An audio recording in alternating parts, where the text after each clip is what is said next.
RSS ವಿರುದ್ಧ ಸಮರಕ್ಕಿಳಿದ ಸಚಿವ ಪ್ರಿಯಾಂಕ್ ಖರ್ಗೆ.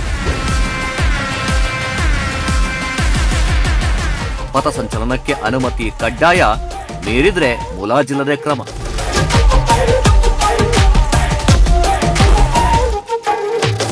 ಕುಟುಂಬದ ಮಾಹಿತಿ ಕಲೆ ಹಾಕುವವರಿಗೆ ಪ್ರಿಯಾಂಕ್ ಖರ್ಗೆ ಖಡಕ್ ಎಚ್ಚರಿಕೆ.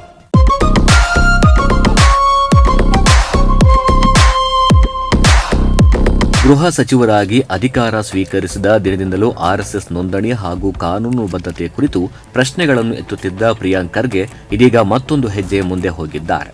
ಕಲಬುರಗಿಯಲ್ಲಿ ಮಾತನಾಡಿದ ಅವರು, ರಾಜ್ಯದಲ್ಲಿ ಆರ್ಎಸ್ಎಸ್ ನಡೆಸುವ ಯಾವುದೇ ಪಥಸಂಚಲನಕ್ಕೂ ಸರ್ಕಾರದ ಅನುಮತಿ ಕಡ್ಡಾಯ ಎಂದು ಹೇಳಿದ್ದಾರೆ.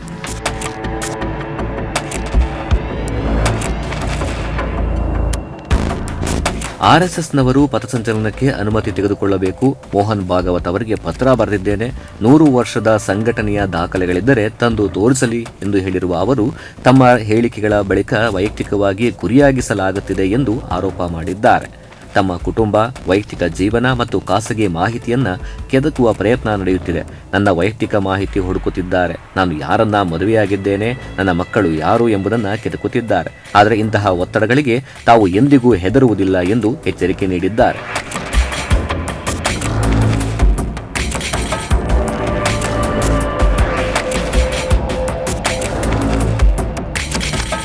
ಆರ್ಎಸ್ಎಸ್ ವಿರುದ್ಧ ವಾಗ್ದಾಳಿ ಮುಂದುವರೆಸಿದ ಸಚಿವ ಪ್ರಿಯಾಂಕ್ ಖರ್ಗೆ ಸಂಘಟನೆಯ ದೇಣಿಗೆ ಸಂಗ್ರಹದ ಬಗ್ಗೆಯೂ ಪ್ರಶ್ನೆ ಎತ್ತಿದ್ದಾರೆ. ಧ್ವಜದ ಹೆಸರಿನಲ್ಲಿ ದೇಣಿಗೆ ಸಂಗ್ರಹ ಮಾಡಿದರೆ ಅದರ ಲೆಕ್ಕ ಕೇಳಬಾರದೆ? ನಾಳೆ ಇದೇ ರೀತಿ ಬೇರೆ ಯಾರಾದರೂ ಸಂಘಟನೆ ಮಾಡಿ ಹಣ ಸಂಗ್ರಹಿಸಿದರೆ ಆದಾಯ ತೆರಿಗೆ ಇಲಾಖೆ ಅಥವಾ ಜಾರಿ ನಿರ್ದೇಶನಾಲಯ ಮೌನವಾಗಿರುತ್ತದೆಯೇ ಎಂದು ಪ್ರಶ್ನೆ ಮಾಡಿದ್ದಾರೆ.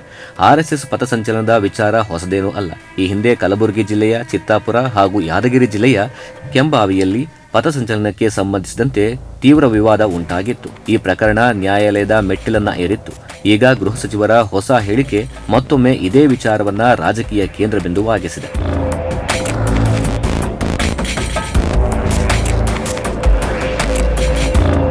ಆರ್ಎಸ್ಎಸ್ ಪಥಸಂಚಲನಕ್ಕೆ ಅನುಮತಿ ಕಡ್ಡಾಯ ಎಂಬ ಗೃಹ ಸಚಿವರ ನಿಲುವು ಮುಂದಿನ ದಿನಗಳಲ್ಲಿ ಯಾವ ರೀತಿಯ ರಾಜಕೀಯ ಮತ್ತು ಕಾನೂನು ಬೆಳವಣಿಗೆಗೆ ಕಾರಣವಾಗಲಿದೆ? ಬಿಜೆಪಿ ಮತ್ತು ಆರ್ಎಸ್ಎಸ್ ನಾಯಕರು ಇದಕ್ಕೆ ಯಾವ ರೀತಿಯ ಪ್ರತಿಕ್ರಿಯೆ ನೀಡಲಿದ್ದಾರೆ? ಮುಂದಿನ ದಿನಗಳಲ್ಲಿ ಕಾದು ನೋಡಬೇಕಿದೆ.